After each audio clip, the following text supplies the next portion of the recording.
Pergerakan tentara Ukraina kembali teridentifikasi oleh pesawat tak berawak Rusia.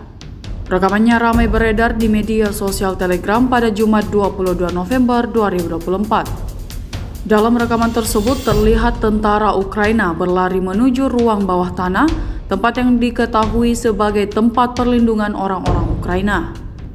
Setelah menemukan ruang bawah tanah Ukraina, tanpa berlama-lama militer Rusia mulai melancarkan aksinya, meluncurkan serangan UAV untuk menghantam titik target.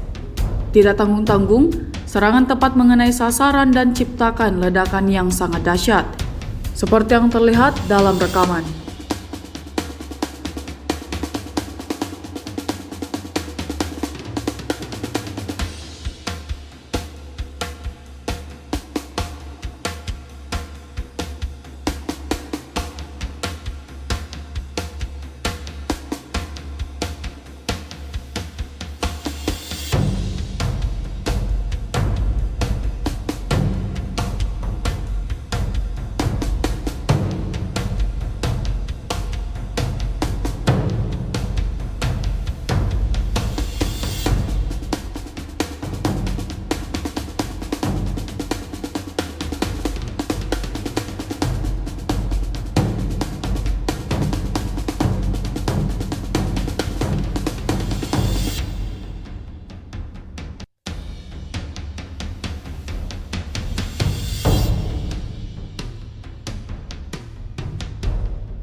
Download Tribun X sekarang, menghadirkan lokal menjadi Indonesia.